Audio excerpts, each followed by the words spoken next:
yeah, it felt like the right time to be saying it. It felt like it was the right story for us to do. And when those sort of things come and meet, it kind of felt, yeah, just right. And the fact that it got made is sort of a testament to that, I think. So we are here with Ollie Gardner and Jake Harvey, the co-directors, and Jake is the writer of The State of Us. Gentlemen, how you doing today? Yeah, good, thank you. Great, thank you, yeah. So I'm going to jump right in. So the two of you have worked together before as producers on several projects, so this was not a first partnership. But State of Us marks a new chapter for the two of you, moving into directing a feature film. Jake, your first story. So what was it about this particular story that made you want to make it your feature film debut? I'll start. I mean, it's an incredibly personal film, but it's one that we really think will... audiences will love. It's a crowd-friendly film, and I think it was really important to us that it was shown in a cinema because that collective experience and the emotions that are felt throughout the film, I think, are best shared with other people. So when I wrote it, we knew that our relationship was something that would really carry the film behind the camera, and if we could find that relationship with the other people on set, that might unlock something really special in the cast and crew. And it was really important to us that a film about two best friends was made by two best friends, so that relationship and that energy was shared by everyone. It felt like a world that we really knew, and it felt like we had something to say in the conversation, which I think is really important. Like if we see ourselves, or we see our relationship, as it were, in the relationship of the two boys. So I think that's what we could bring to the table. Like we're very different to the characters, but our relationship and what that means to us is very much apparent in Frankie and Taylor's relationship with each other. And it felt like we never went into a film wanting to make a film about masculinity per se, but it's something that we're both very, very passionate about. And it sort of evolved into that sort of conversation. So yeah, it felt like the right time to be saying it. It felt like it was the right story for us to do. And when those sort of things come and meet, it kind of felt, yeah, just right. And the fact that it got made is sort of a testament to that, I think. And so, Jake, the screenplay deals with some very heavy topics. There's no getting around that, but there's also so many moments of genuine humor and laugh out loud throughout, which is a beautiful thing. So as you were developing the script, how did you find the balance to, make sure that you hit the comedic moments but didn't lose the purpose of the story you were trying to tell? I think what was really important to me from the outset was to tell an authentic story about how young lads deal with grief and troubling times. And I definitely know of relationships that I've grown up with relationships that have evolved, that there is no clean route into young men talking about heavy topics. If it comes too easily, then it quickly feels inauthentic. And I think some of the trickier times that I've felt with my friends or seen in friendship groups, they often weirdly unlock some of the most inspiring, funny conversations you can ever have. And the dialogue always operates on the surface of like, who can crack a joke to make someone laugh? You're always trying to uplift your friends, and I think in a lot of that, in that mission as a group, a lot of young guys often don't protect themselves or don't say how they're really feeling, and I think it felt true to these boys in real life that you would show them having a good time before you could reach the emotional climax and before they could be vulnerable with each other. So I think that tongue-in-cheek, not take yourself too seriously side, it's what young lads go through, and I think it's important that that's shown on screen and it's accessible for young lads to watch themselves because I think it really speaks to them. And to that point, so much of the film really depends on the relationship between Frankie and Taylor. And I have to say, Samuel Bottomley, Callum Scott Howells, they had like chemistry in spades. That was such an amazing thing to see. And it's that kind of chemistry that doesn't always seem to lock in things like this. So I'm curious to know, what did you see in each of them? How did you find the two of them and work with them to develop this relationship so beautifully? We worked with a producer called Pippa Cross who ended up producing the film early doors, and one of her films was an Irish film called The Last Rite. And when we were working with her, we saw Sam as a young man in that, and he must have been 16 at the time. And he was just electric on screen. He's an amazing performer. So I think that was sort of around the time that I was writing the script, and I think seeing some of Sam's performance probably informed some of where I saw Frankie. And we met Sam probably a year or two later, and instantly it felt right. I mean, he brings so many layers, and he's so electric, he's so charismatic. So he balances both sides, and he's just one of the most sort of naturally gifted performers I've ever seen, let alone been privileged enough to work with. So that was Sam, and we knew from the outset he was our perfect Frankie. Yeah, and then Callum sort of came into the mix when we were sort of doing chemistry reads, and I think we knew quite early on that it wasn't something that we could just cast to young men to do it. Like, we needed to find two people who had that chemistry, and that, also, as you said, like, is the film. And if that fails, we don't have a film. So we did loads of chemistry with some amazing actors, and we were really blessed with the people we got into the room.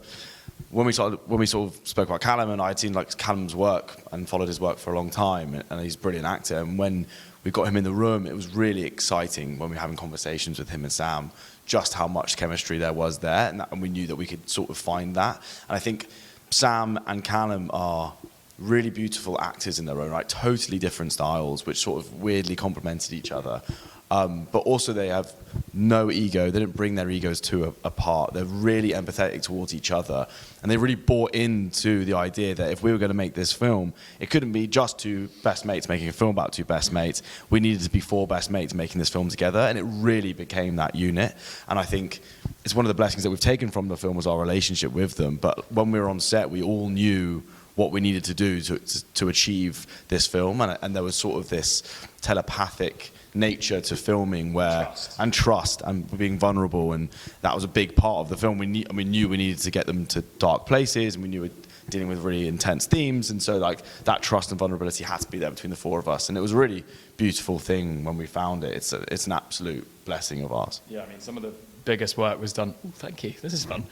Some of the biggest work was done in the pub with a pint, and us, like them telling us their stories about. Sorry, that feels way too. Myself. Some of the biggest work that we did with them was sat having a drink and talking about our own experiences, and them sharing their own experiences with their friendship group, and that's what built the trust and let them take it to places that are obviously quite difficult at times. And in telling this beautiful story, the other piece that really stood out to me when you look at all the other elements was the music. Tom Ogden created this beautiful composition, this beautiful music. I'm wondering if you could talk a little bit about how the three of you collaborated together to find the musical language for this film. Yeah, I mean, Tom was a huge part of this. I think like our success of the film, as it were. And we knew that from going into it. Like we had been talking throughout this process about what is the like sonic nature of the piece and the film, and what does the musical language sound like, and what we were trying to do is evoke something of like a nostalgia, but also something that was like moving the conversation forward and felt modern. And I think Tom brought such a genius to that. And we've told the story before, but the first time we met Tom, he sort of pitched to us this sort of one song that he felt like was the film. And it's called Here on My Heart. And he wrote that song originally for Blossoms as a love song. And it was amazing how easily that love song could be translated into a situation where it's about two best friends. And it was like, okay, that's the film. And like, if we can do that, that's exactly what we're trying to tell. And it was really a very, very simple transition to get that song from a really like all-out love song into it being about two best mates. And when we found that song, it sort of unlocked the rest of the piece. And then that's when Remedy of Laughter, like that's when the other songs Tim Burton's Batman Moon, like all these other pieces that Tom came, but really it was him going, I've got this idea, I'm going to roll with it. And then we'd get into the room in the studio and we would sort of build it out, and we would piecing like our contributions were going like, these are the inspirations that we want to pull from, like how can we make that, how can we pull that in, and he did all the rest. It was a real joy to work with Tom. Yeah, I think he read the script, and a week later, we sent him a couple of references, and a week later he turned around the song, and we were all out at the pub with Sam. Yeah, with Sam.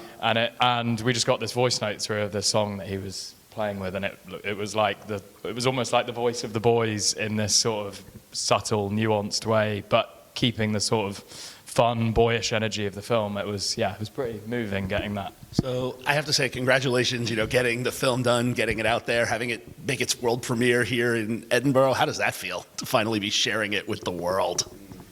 pretty massive in an exciting and there's it's bonkers. There's always going to be this slightly nervous side about it, but I think we've had so much fun doing this, and I think the film comes off. I really hope people feel the sense of heart and fun that has been poured into it by everyone who's involved, and just the thought of 200 people sat down, having a laugh, having a cry, and having a really good time, and sharing that with other people is it's kind of like feels surreal. So you've kind of got to remember when you're making films, like, what a privilege it is to be in this position. Like it's. We had this conversation. We were like, 5 years ago, if you were to tell us that we would be here, we wouldn't even believe you. Like, it would be like our absolute dream, especially if you tell the 10-year-old kids that they were going to be doing this. So it's a privilege to be able to worry about your film. I think what we need to remember is that, again, we had so much fun making this. We're really proud of the film, and that's all that we really can be. Like, it's now up to everyone else. It's a weird thing to give your film to other people and it then become theirs, and they'll take it and do what they want with it. And I think we can't control that, which is why it's nervous. But actually, just try and remember that this is a celebration of the film and a celebration of the hard work that crew and cast put in, who we would never be here. We honestly stand on the shoulders of some amazing, amazing crew and talent, and more talented than we are. And I think we just got to remind ourselves of that and just try to enjoy it. Tell me that tomorrow, or tonight, when we're sat in that cinema sweating. But yeah, we just try to tell ourselves that. We're in a monologue through a microphone. Yeah. So I'm curious now, as you prepare to share this with the world and think about what comes next, right? Because that's always the big conversation. I'm curious to know, and especially since this was your first time for both of you directing a feature film, what would you say is one best practice or an experience you had that you're looking forward to carrying with you into your next project? And on the other side of that, one learning curve that you might, change and be like, we're going to try to steer around that. Well, we are writing the next project together, and I think actually that's been a really glorious experience.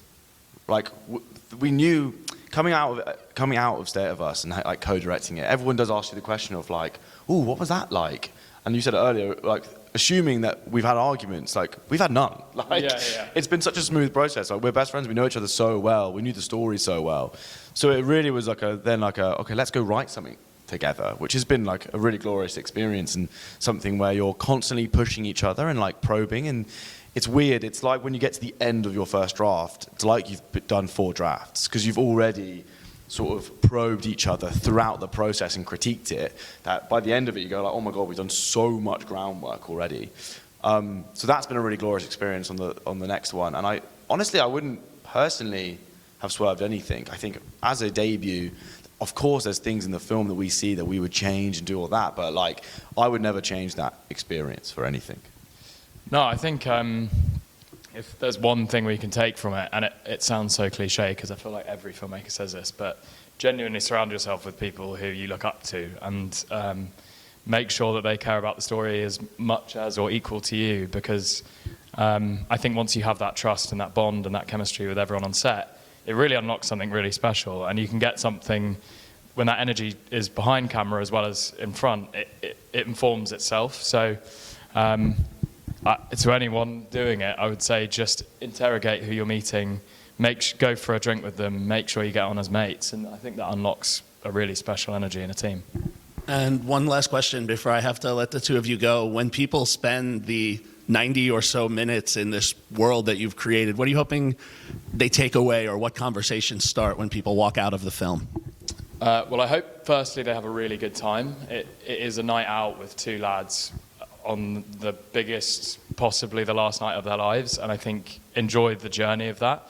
What we've always said from the outset is that if someone can leave the cinema with a smile on their face, whether they're with their best mate at the time or thinking about them, ask if they're okay, talk to your mates, spend time with them, and really just value the people that mean the most to you, because I think especially when you're younger, you kind of forget to do that. So I think hopefully this film speaks to the people it needs to speak to, which is younger audiences, and really tells them to like make the most of every moment.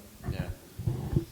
And just like we'd love, particularly like young men, to see this film. I think it speaks to them in a time which is incredibly tough, and they're being fed a lot of awful, toxic masculinity, misogynistic stuff on social media and in the public discourse. And actually what we're trying to do with this film is say, okay, there's a lot of toxic elements that Frankie encapsulates, but actually his one redeeming feature is his relationship with his best friend, and the fact that he can tell his best friend that he loves him by the end of the film. And I think that's like a really beautiful thing that we know to be true in our relationship. Intimacy's cool. Yeah, and being vulnerable and telling your best mate you love them, like that's a glorious thing. And I think if we can show young men a more positive idea of what masculinity could be, then I think we'd love to add to that very complicated and very complex conversation. And so if people can leave the theatre having that conversation and going, okay, like we've had amazing pieces like Adolescence, which have been amazing and really shocked the world into that there is a problem. And then we sit in a world of going, okay, well, what's next? How can we show men that, like, okay, there's a line to these jokes, but actually, like, underneath there's a real love between men that we can aspire to and strive towards. And what I fundamentally believe a lot of young men feel. And when they don't feel that, that's when it's easy to be sort of swayed and put into these extremist ideas. So, yeah, if we can add to that conversation, then like I would be enormously blessed and grateful. Well, gentlemen, congratulations. It's a beautiful film. Have a wonderful time at the premiere, and best of luck with it on its journey. Thank you so much. Thank you very much.